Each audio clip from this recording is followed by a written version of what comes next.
The rain had been falling over Portland since noon, the kind of steady gray drizzle that made the whole city feel like it was holding its breath. Claire stood by her kitchen window with a dish towel in her hand, watching the water run down the glass in thin lines. Behind her, the coffee maker gurgled on the counter, and somewhere down the hall, her husband Mark was watching a game with the volume too low to actually hear. Her phone lit up on the counter. "Hey, can I come over? Need to talk to someone." It was from her younger sister, Megan. Claire read the message twice. Megan rarely texted like that. Short, no emoji, no lol at the end to soften it. She wrote back right away. "Come on over. I'll put the kettle on." Claire set her phone down and looked around the kitchen for a second, the way she always did when she was thinking. She and Megan hadn't had one of these late-night talks in a while. Between Claire's work schedule and Megan's, plus the 2-hour difference across town when traffic was bad, they mostly kept up through texts and the occasional Sunday phone call while one of them was doing groceries. A visit like this, out of nowhere, on a weeknight, usually meant something real was going on. She thought back to when they were kids, growing up in a house not far from here, where their mother ran the household like clockwork and their father worked long hours at a manufacturing plant across the river. Claire had been 11 when Megan was born, old enough to remember their parents' marriage the way it actually was, not just the version you build in your head as a small child. She remembered her mother humming while she ironed shirts on Sunday nights, and she also remembered, much later, hearing her parents argue quietly in the kitchen after the girls were supposed to be asleep. It hadn't been a bad marriage. It just hadn't been a simple one, no matter how it looked from the outside. 40 minutes later, headlights swept across the living room wall, and Claire heard a car door shut outside. She opened the front door before Megan even reached it. Her sister's hair was damp, her mascara smudged just slightly at the corner of one eye, like she'd wiped away tears in the car and missed a spot. "Hey," Megan said, stepping inside and toeing off her wet sneakers. "Hey yourself." Claire pulled her into a quick hug. "You look like you've had a day. You have no idea." They ended up on the couch in the living room, a small lamp casting warm light over the room, while the rain kept tapping against the windows. Claire handed her sister a mug of tea, and for a minute, neither of them said anything. Megan just stared into the cup like it might tell her what to say. "So," Claire finally said, "what happened?" Megan let out a breath. "Ryan and I got into it last night. Like, a real fight. Not the usual bickering about nothing kind." "What about?" "Chores, basically, which sounds so stupid when I say it out loud, but it wasn't really about chores." Megan set the mug down on the coffee table without drinking any of it. "I stay over at his place 3 or 4 nights a week now, and every time I end up doing the dishes, wiping the counters, doing his laundry along with mine, because it's already in the machine.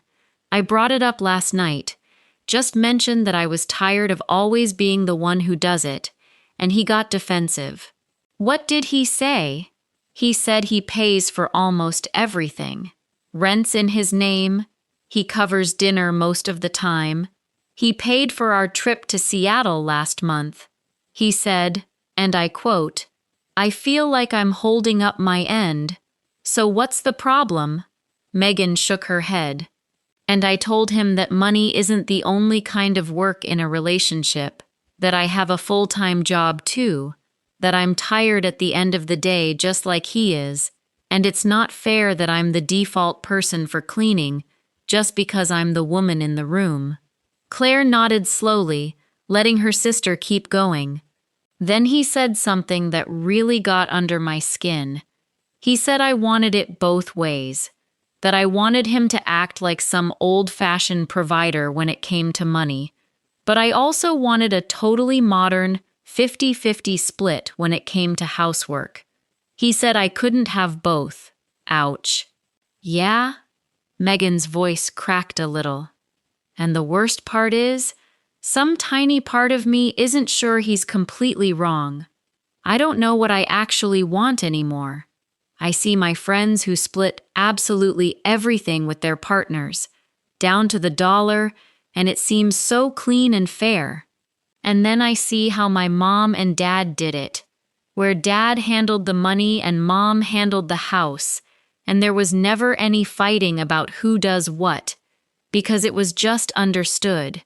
And I feel like I'm stuck somewhere in the middle, not doing either one right. Claire was quiet for a moment, turning her own mug in her hands. "Can I tell you something I've never really told you before?" she said. Megan looked up. "What?" "When Mark and I first got married, I was so sure I had it figured out. I thought, he'll bring in the money. I'll take care of the house. Simple as that." That's basically how Mom did it, and she always seemed content, so I figured that was just the right way to run a marriage. And for the first year I actually quit my job to stay home. I thought I'd love it. Claire laughed, a little tired sound. I did not love it. It wasn't that keeping a house is easy. Believe me, it's not. It's real work, all day, every day. But I missed using my brain for something other than meal planning. I missed having my own paycheck. I missed feeling like I was building something that was mine, not just something for the two of us. I didn't know that. I never told anyone, really, not even Mom. Claire looked down at her hands.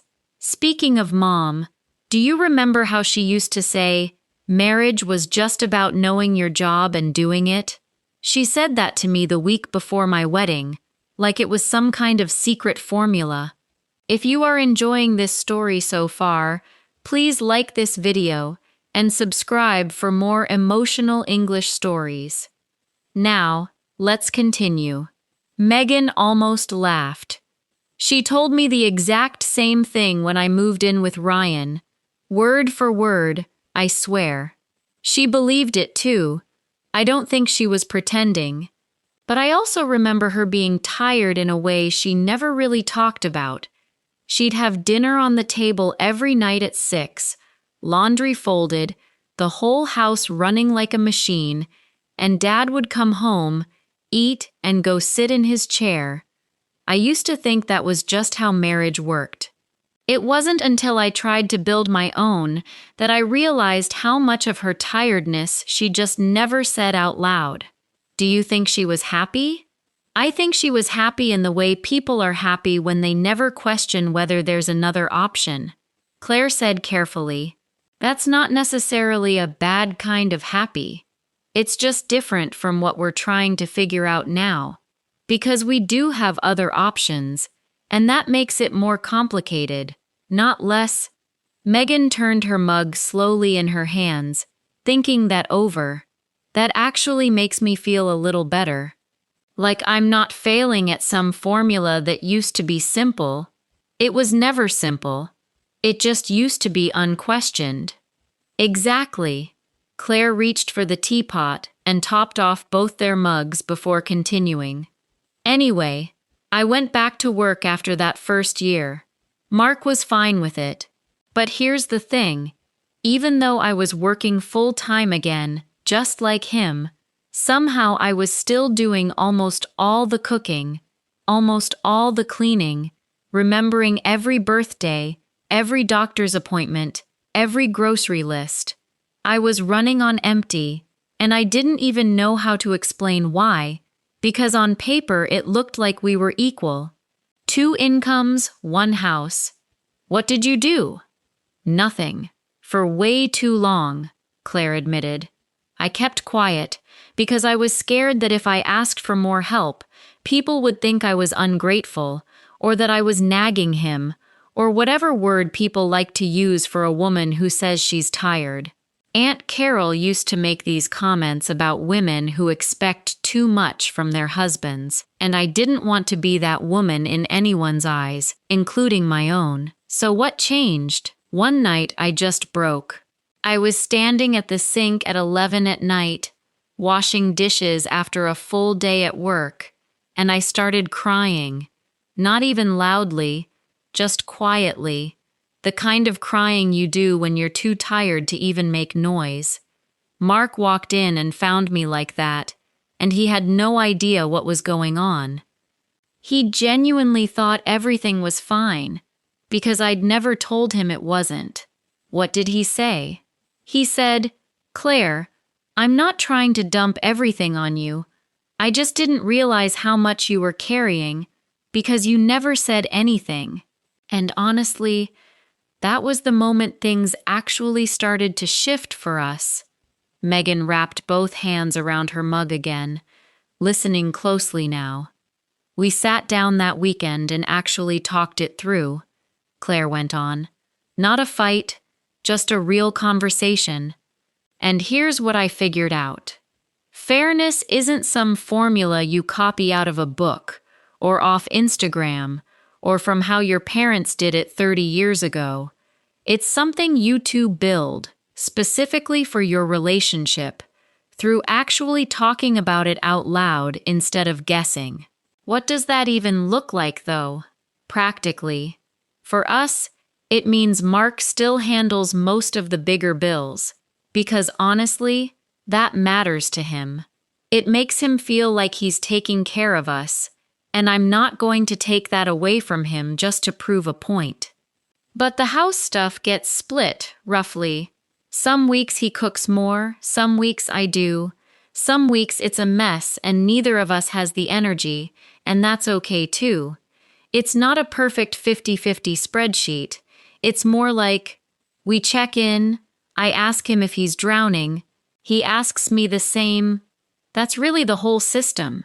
Megan was quiet for a bit, staring at the rain streaking down the window. Ryan thinks I want him to be the provider and also split everything else evenly, and that I'm not giving anything back, she said finally. Do you want that? Be honest with yourself, not with me. Megan thought about it, really thought about it, instead of answering right away. No, she said slowly. I don't think I want to take advantage of him. I got scared during the fight and said some things sharper than I meant them. What I actually want is for him to see that I'm exhausted too, and to figure it out together, instead of me just quietly picking up more and more. Then that's what you tell him, Claire said. Not mid-fight, just like you told me right now, calmly. I'm scared he'll think I'm being ungrateful. My friend Danielle keeps saying that if a guy is generous with money, a woman shouldn't complain about anything else. And plenty of guys think that if a woman works and splits the bills, they don't have to be generous or thoughtful in other ways either, Claire said. Both of those ideas are extremes, Megan. Real love isn't a ledger where you're keeping score of who owes who. It's two people figuring out, together, how to make both people feel respected. For some couples that looks pretty traditional. For others it looks completely modern. For most people, it ends up being some mix that's specific to the two of them. The room went quiet except for the rain and the low hum of the fridge in the kitchen. Can I ask you something? Megan said after a while. Anything? Do you think Ryan and I can actually get to that place? Or did we already wreck it with what we said last night? Claire reached over and squeezed her sister's hand. One fight doesn't end two people who genuinely care about each other. What matters is what happens next. Does he come back wanting to actually understand you? Do you go back wanting to understand him? That's the real test. Not whether you fought, everybody fights, but whether you're both willing to try again with your guard down instead of up.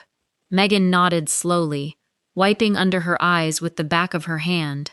I think I need to call him, not to argue again, just to actually talk, like we should have last night. That sounds like a good place to start. Megan picked her phone up off the coffee table, her hand shaking slightly, and walked into the hallway for privacy. Claire stayed on the couch, giving her space, catching bits of the conversation drifting back. A soft apology, a pause, Megan's voice slowly losing its edge and settling into something calmer. After almost 20 minutes, Megan came back into the room. Her eyes were red, but there was something lighter in her face now, something that hadn't been there an hour ago. "How'd it go?" Claire asked. "He apologized. I did too." Megan sat back down, tucking her legs under her. "He said he does want to help more, but he genuinely didn't realize how much I was doing, because I never said it out loud. I just kind of did it and got quietly resentful. And I told him his covering the rent and the bills does matter to me, a lot, and I don't want him to feel like it doesn't count for anything. I just also need him to notice when I'm running on empty. That's real progress. We're going to sit down this weekend and actually talk it through, not about who's right, just about what works for us." Megan smiled, small but genuine. "Kind of like you and Mark did." Claire pulled her sister into another hug. "That's really all any of us can do. This whole question of what's fair between two people, nobody gets it right on the first try. It takes actual conversation, even the uncomfortable kind. It takes both people showing up for it, over and over, not just once." Megan rested her head against her sister's shoulder for a second. "Thanks for telling me about you and Mark. I had no idea you went through any of that." "Most people don't talk about it," Claire said. "Everyone posts the easy stuff online. The nice dinners, the smiling photos. Nobody posts the night they cried doing dishes at 11 p.m. But that stuff is normal. It doesn't mean the relationship is broken. It just means two people are still figuring each other out." Outside, the rain had finally slowed to a drizzle, then stopped altogether. A streetlight outside flickered on, throwing a soft yellow glow through the window and across the living room floor. Megan looked at her sister and smiled again, more easily this time. "I think I get it now," she said. "It's not about copying exactly how Mom and Dad did it. And it's not about copying whatever my friends are doing either. It's about two specific people being honest with each other and building something that actually fits them." "Exactly," Claire said. "That's really the whole thing. Not a rule book, a relationship." They sat together a while longer, the tea gone cold in their mugs, the apartment quiet except for the occasional car passing on the wet street outside. Across town, in a small apartment near the river, Ryan was already thinking about small things he could do differently, starting with the dishes still sitting in his sink, waiting for him to get up and take care of them himself, for once, without being asked. And in Claire's living room, two sisters sat in comfortable silence, having figured out something together that no online video, no old family saying, and no single tradition could have taught either of them alone. That real love isn't a contest to see who gives more or who owes what. It's a conversation that never really finishes, one you keep having, gently, for as long as you're both willing to show up for it. A week later, Claire's phone buzzed while she was standing at her own kitchen counter, cutting vegetables for dinner. It was a photo from Megan, a picture of a whiteboard hanging on the inside of a pantry door, split into two columns, Ryan and Megan, with a rough list of chores written under each name in two different handwritings.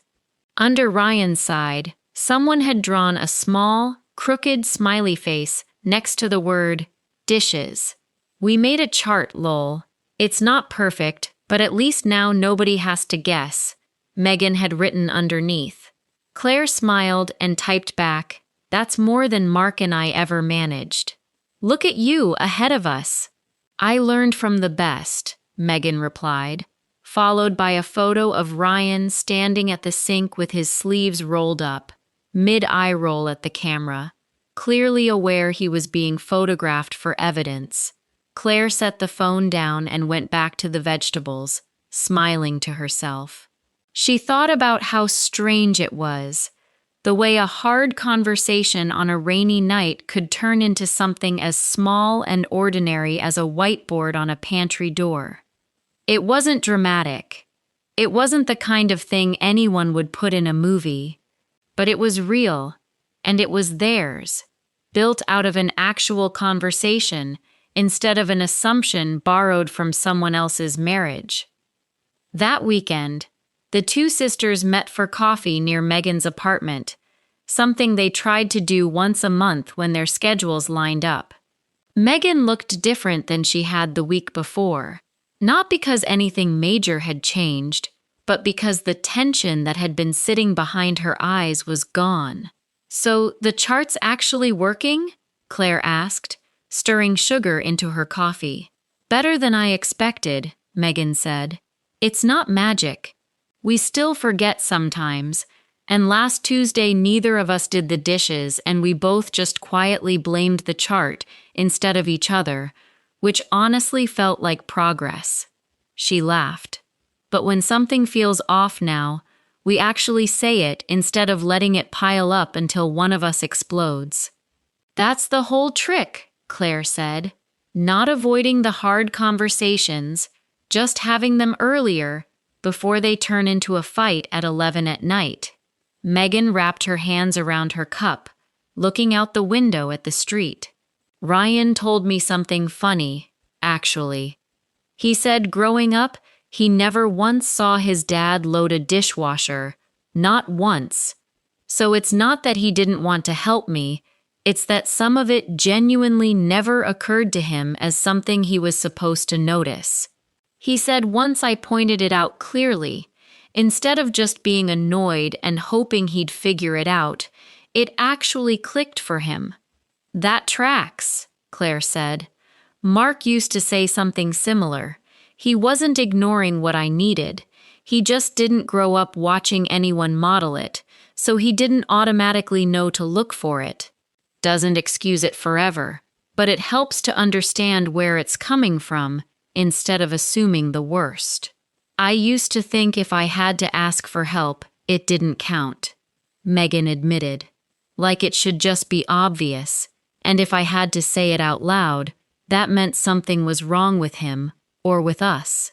But maybe it just means we're two different people who grew up in two different houses and we're allowed to actually build our own, instead of guessing." Claire reached across the small table and squeezed her sister's hand, the same way she had the week before on the couch. "Look at you," she said. "Figuring it out faster than I did." "I had a good teacher," Megan said, smiling into her coffee.